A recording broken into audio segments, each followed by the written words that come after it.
This is Rob Carbone, and you're listening to BD4, where there's no better way to get your Yankees and Knicks analysis. Barrett, some shake and bake, catch a three. That's alive in the crowd with Barrett. 5 on the 24. Barrett previously an air ball. The drive, the land, backs it home. Gets it back, keeps it out there. Barrett for three. RJ Barrett from down. Quick trigger three. Gets another triple. Looking for more. Flip to the buzzer. And it's gone. Smith from way downtown at the buzzer. Oh, that good open look. Puts it in. To Ewing. That'll make the Garden War. Ewing facing a double team, but still was able to hit. Smith the finish. And the foul. Oh, that good open look. Puts it in. Excellent ball move. Houston ducks under. Got it. With 8 tenths left.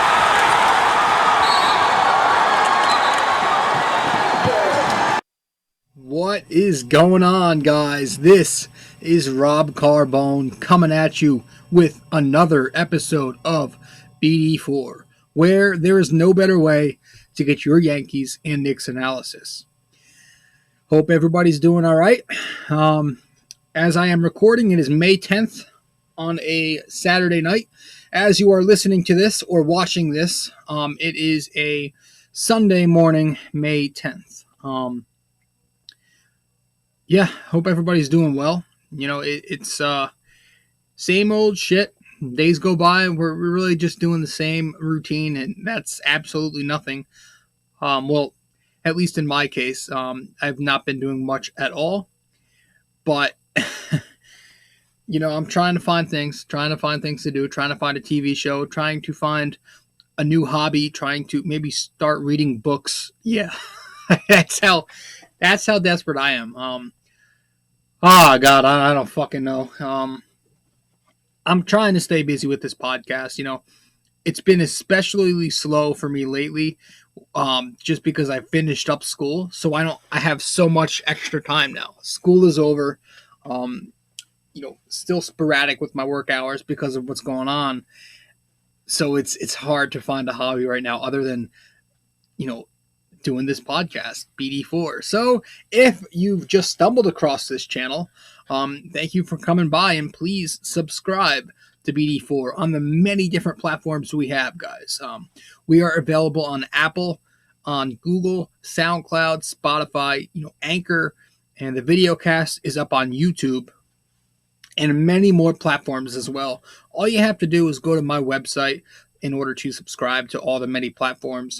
Just go to nysportstalkrc.wordpress.com/connect. So you go to my website, and then it'll take you right to that to a page that displays all my information. But thank you guys for stopping by tonight. Again, I appreciate it. I'm excited for The Last Dance. I actually haven't been watching it. Mainly, you know, 50% me being lazy, the other 50% me trying to avoid the you know, I've heard they've been focusing on the Knicks the last couple episodes, so don't want to really listen and watch that shit and get my heart ripped out of my chest again. You know, even though I wasn't really born when the Knicks were you know, good, but in the 94 era, you know, the early 90s, mid 90s, but it still hurts to think about. So I don't know, I'm kind of avoiding The Last Dance for a little bit. Maybe I'll catch up, but fucking yeah, it's, you know, I'm trying to find things. I'm trying to find shit. Today it's the same routine. Same routine. All right, so let's dive into it a little bit here. Same thing tonight, you know, just continuing to go over prospects in this upcoming NBA draft. The next prospect we will be covering tonight, that's Aaron Nesmith, who is you know, a small forward, shooting guard, a true wing, really, with his 6'10" wingspan and 6'6", 213 frame. I call him a true wing, from Vanderbilt. Played there for 2 seasons, freshman and a sophomore. He broke out, or it seemed like he was breaking out, in his sophomore season, the 21-year-old, actually 20-year-old. He's actually only 20 years old, 21 in October, so he's very young. But he had a breakout season, or he was on his way to a breakout season this year before the injury took over, and that stress fracture in his right foot kind of limited his impact. He only played 14 games. His last game was January 8th. He didn't really get to play, in those big SEC games. So they didn't see much out of him afterwards, or anything out of him after those, first 2 weeks. So that was unfortunate, but those 14 games, man, let me tell you, he kicked ass. Nesmith did. His numbers, I'm about to read them off to you in a second, but his numbers were incredible. Volume, efficiency, just impressive all around the board.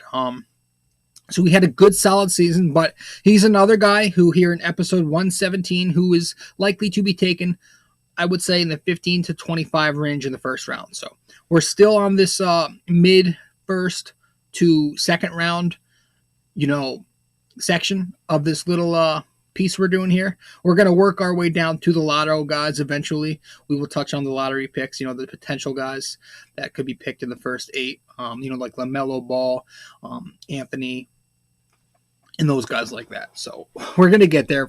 But first, we gotta finish up these second rounders, these late first rounders, and potential mid first rounders as well. So if the Knicks were to acquire somebody like Aaron Nesmith, they would likely have to trade up, being that their LAC pick is, I would say, somewhere from 27 to 30th, if things remain the same. So they would likely have to trade up. I would imagine Nesmith, if anything, will be picked middle of the first round just because of his amazing shooting abilities, and we'll touch on all of this as soon as we get back from break. So we're going to take a quick commercial break. When we get back, I will do the usual. I'll read off his statistics. We'll go over some pros, and we will touch on some of his weaknesses as well. And then, pretty much review everything. So we'll be right back, and yeah, we're going to get right into it in just a sec. All right.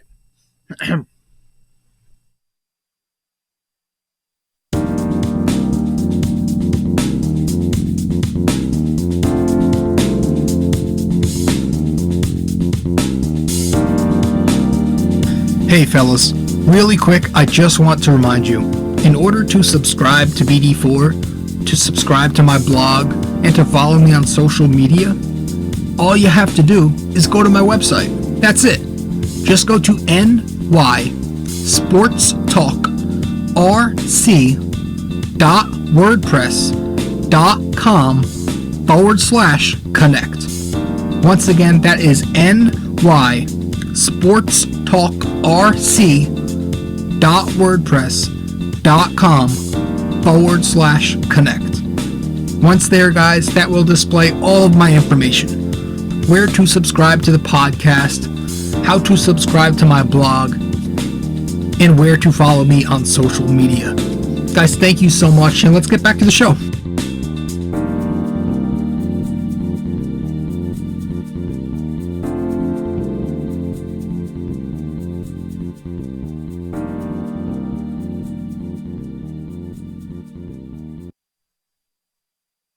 Yeah, so again, he's a 6'6", 213-pound true wing, 6'10" wingspan. Nesmith came out of Vanderbilt.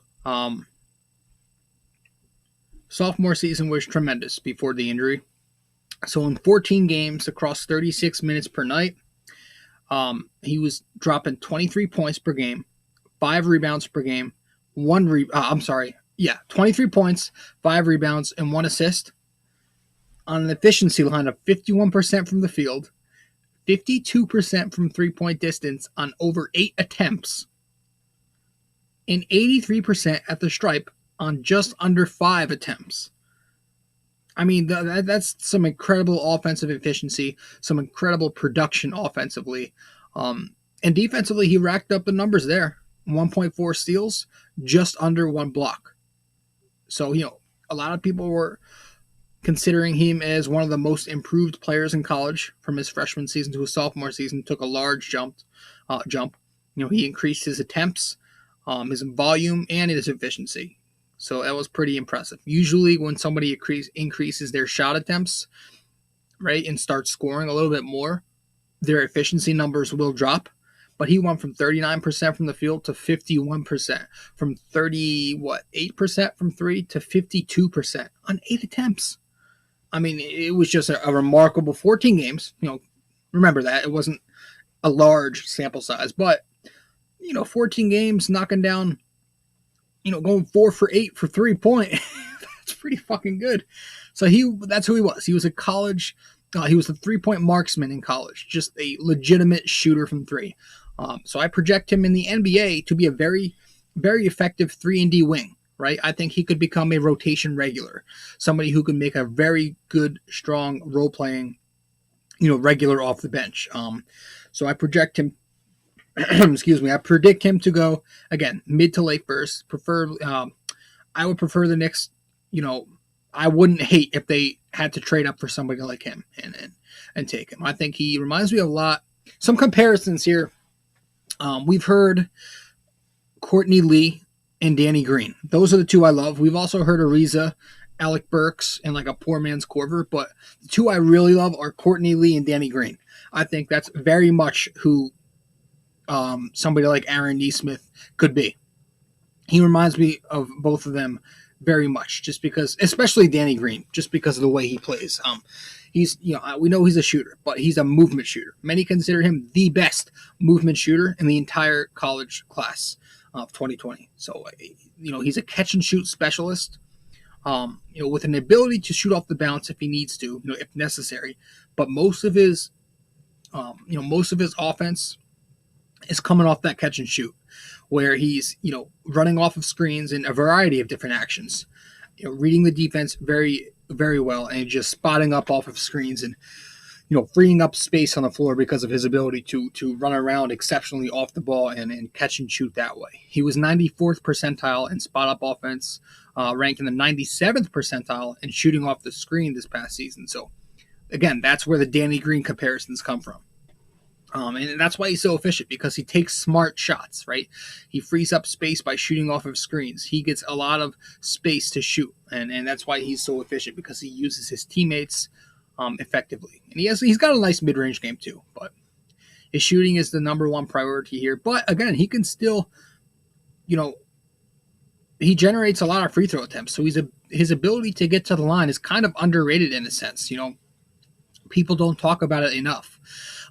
He got to the free throw line 5 times per 40 minutes. 5 times per game in 2020 and hit at an 83% rate. So, he likes to use that shot fake to kind of get defenders biting and get them off their toes. And so that's how he generates a lot of his free throw attempts. So he's pretty crafty in that sense. He's also got good size, a good shooter with good size, some strength to him, and that'll help him on defense, as well, and also on the offense and defensive glass. His activity with that size helps him become an adequate rebounder at the very least. He battles on the glass, so that's another pro I would add to his game. And on the other side of the floor, I project this guy to be 3-and-D. I think he's a smart overall team defender. I think he's got a high IQ. He's got good awareness off the ball. He's a good help defender on both the perimeter and on the drive / in the paint.